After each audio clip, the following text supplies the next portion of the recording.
Easy ಇದೆ, tough ಇದೆ sir.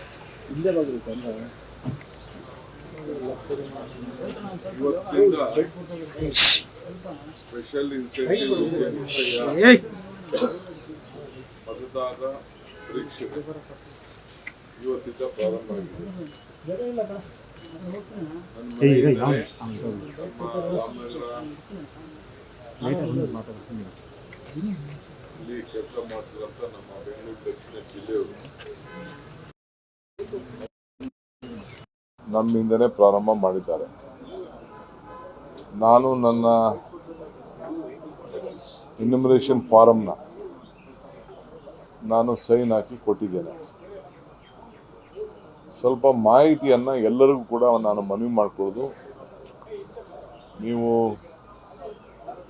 ವಾಪಸ್ಸು ನಿಮ್ಮ ಹಳೆ ನಂಬರ್ ವೋಟರ್ ಲಿಸ್ಟ್ ಟೈಮಲ್ಲಿ ಯಾವಾಗ ಫೋನ್ ನಂಬರ್ ಕೊಟ್ಟಿರ್ತೀರಿ ನೀವು ಡೌನ್ಲೋಡ್ ಮಾಡ್ಕೊಳ್ಬೇಕಾದಾಗ ನೀವೇ ಸ್ವಂತ ಡೌನ್ಲೋಡ್ ಮಾಡ್ಕೊಳ್ಬೇಕಾದ್ರೆ ಹಳೆ ಫೋನ್ ನಂಬರ್ನ ನೀವು ಕೊಡಬೇಕಾಗ್ತದೆ. ಮತದಾರರ ಹೆಸರನ್ನ ಜೊತೆಗೆ ಮೊಬೈಲ್ ನಂಬರ್ ಕೂಡ ಹಿಂದೆ ಲಿಂಕ್ ಆಗಿದೆ. ಇಲ್ಲ ಈಗ ಬೇಕಾದ್ರೆ ಅವ್ರಿಗೆ ನಮ್ಮ ಅಧಿಕಾರಿಗಳಿಗೆ ಹೇಳಿ ಹೊಸ ನಂಬರ್ನ ನೀವು ಆ್ಯಡ್ ಮಾಡ್ಕೊಳ್ಳಿಕ್ಕೆ ಒಂದು ಅವಕಾಶ ಇದೆ. ಯಾವ ನಂಬರ್ ಕೊಟ್ಟಿರ್ತೀರಿ ಆ ನಂಬರ್ಗೆ OTP ಕೂಡ ಬರೋಂಥ ಒಂದು ಅವಕಾಶ ಇದೆ. ಸೊ ನೀವು ಹೊಸ ಎನ್ಯುಮರೇಷನ್ ಫಾರಮ್ ಕೂಡ ನೀವು ಡೌನ್ಲೋಡ್ ಮಾಡ್ಕೊಳ್ಳಿಕ್ಕೆ ಅವಕಾಶ ಇದೆ. ಹೆಸರಲ್ಲಿ ತಿದ್ದುಪಡಿ ಮಾಡ್ಕೊಳ್ಳಿಕ್ಕೆ ಕೂಡ ಅವಕಾಶ ಇದೆ. BLA BLO ಹಾಗೂ ಸೂಪರ್ವೈಸರ್ ಅವರೆಲ್ಲರೂ ಕೂಡ ವಾಟ್ಸಪ್ ಗ್ರೂಪ್ಗಳನ್ನು ಈಗಾಗಲೇ ಮಾಡ್ಕೊಂಡಿದ್ದಾರೆ. ನೀವು ಕೂಡ ಮಾಡ್ಕೊಳ್ಬೋದು. ಅದರಲ್ಲಿ ಕುಟುಂಬದ ಸದಸ್ಯಗಳು, ಈಗ ನಾನು ನನ್ನ ಮನೇಲಿ ಇದ್ದೆ, ನನ್ನ ಮಕ್ಕಳು ಹೊರಗಡೆ ಹೋಗಿದ್ದಾರೆ, ಇಲ್ಲ ನಮ್ಮ ತಾಯಿ ಇಲ್ಲಿಲ್ಲ.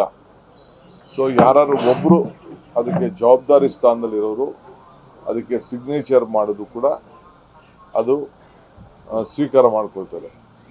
ಸೊ ಒಬ್ಬರು ಯಾರು ಅದಕ್ಕೆ ಜವಾಬ್ದಾರಿ ಇರೋರು, ಮಾಹಿತಿ ಕರೆಕ್ಟಾಗಿರೋರು ಸಿಗ್ನೇಚರ್ ಮಾಡಲಿಕ್ಕೆ ಅವಕಾಶ ಇದೆ. ನಿಮ್ಗೆ ಏನಾದ್ರು ಫೋಟೋ ಚೇಂಜ್ ಬೇಕು ಅಂದರೆ ಆ ಫಾರಮ್ನಲ್ಲಿ ಹೊಸ ಫೋಟೋಗಳನ್ನು ಕೊಡ್ಬೋದು.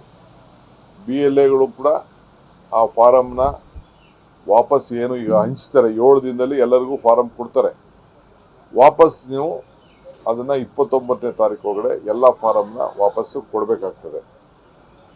ಸೊ ಈ ಒಂದು ಹೊಸ ವಿಚಾರವನ್ನು ತಾವೆಲ್ಲ ಗಮನದಲ್ಲಿಟ್ಕೊಳ್ಬೇಕು. ಎಲ್ಲರೂ ಕೂಡ ಮತದಾನದ ಹಕ್ಕನ್ನು ಉಳಿಸ್ಕೊಳ್ಳಿಕ್ಕೆ ಈ ಪ್ರಯತ್ನನ ಮಾಡಬೇಕು. ಆಮೇಲೆ ಈ ಹೊಸ ಫೋನ್ ನಂಬರ್ಗೂ ಕೂಡ ನೀವು ಅದನ್ನು ಬರೆಸ್ಬೇಕು. ಯಾಕೆಂದರೆ ಭಾಳ ಜನ ಫೋನ್ ನಂಬರ್ನ ಚೇಂಜ್ ಮಾಡ್ಕೊಂಡಿರ್ತೀರಿ. ಅದು ಚೇಂಜ್ ಮಾಡಲಿಕ್ಕೆ ಅವಕಾಶ ಇದೆ.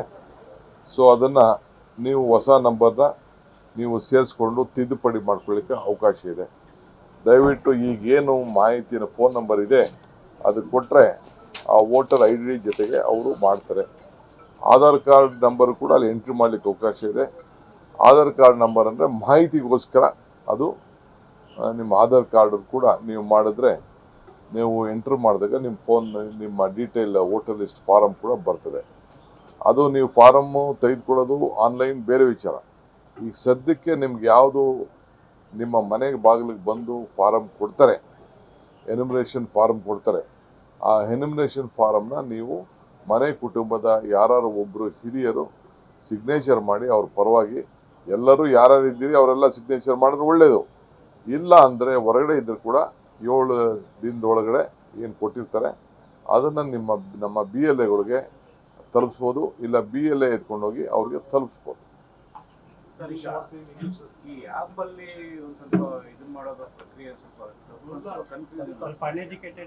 ನಾನು ಅನ್ಎಜುಕೇಟೆಡ್, ನಾನು ಟ್ರೈ ಮಾಡಿದೆ, ಅದಕ್ಕೆ ನಾನು ಬೇರೆಯವ್ರಿಗೆ ಕೇಳ್ತೇವೆ. ನನಗೆ ಈ ಆ್ಯಪ್ ಎಲ್ಲ ನನಗೂ ಗೊತ್ತಿಲ್ಲ, ಡೌನ್ಲೋಡ್ ಮಾಡ್ಕೋದು ಗೊತ್ತಿಲ್ಲ. ಅದಕ್ಕೆ ನಾನು ಪ್ರಯತ್ನ ಮಾಡ್ತಾ ಇದ್ದಿದ್ದು.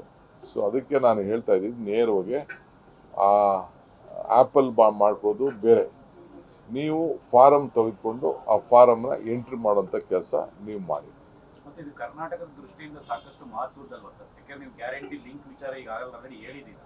ನಾನು ಯಾಕೆ ಹೇಳಿದ್ದೀನಿ ಅಂದರೆ, ಬೇರೆ ರಾಜ್ಯದಲ್ಲಿ ಈ ಏನು ಗ್ಯಾರಂಟಿಗಳನ್ನು ಕೊಡ್ತಾ ಇದ್ದಾರೆ, ಸರ್ಕಾರದ ಸೌಲಭ್ಯ ಕೊಟ್ಟಿದ್ದಾರೆ, ಅದನ್ನೆಲ್ಲ ನಿಲ್ಲಿಸ್ತಾ ಇದ್ದಾರೆ. ಬಿಹಾರಲ್ಲಿ ನಿಲ್ಲಿಸ್ತಾ ಇದ್ದಾರೆ, ವೆಸ್ಟ್ ಬೆಂಗಾಲಲ್ಲಿ ನಿಲ್ಲಿಸ್ತಾ ಇದ್ದಾರೆ, ಬೇರೆ ಕಡೆ ಎಲ್ಲ ನಿಲ್ಲಿಸ್ತಾ ಇದ್ದಾರೆ. ಅದೇ ಮಾನದಂಡ ನಮ್ಮ ರಾಜ್ಯಕ್ಕೂ ಬರ್ಬೋದು. ಈಗ ಅವ್ನು ಮತದಾರ ಇಲ್ಲದೆ ಹೋದ್ಮೇಲೆ ನಾವು ಯಾಕೆ ಗ್ಯಾರಂಟಿ ಹಣವನ್ನು ಕೊಡಬೇಕು? ಎಲ್ಲೋ ಓಟ್ ಇಟ್ಕೊಂಡು ಎಲ್ಲೋ ಗ್ಯಾರಂಟಿ, ಇಲ್ಲಿ ಓಟ್ ಮತದಾರ ಇತ್ತು ಅಂತಂದ್ರೆ ಅವ್ನಿಗೆ ಕೊಡೋಣ.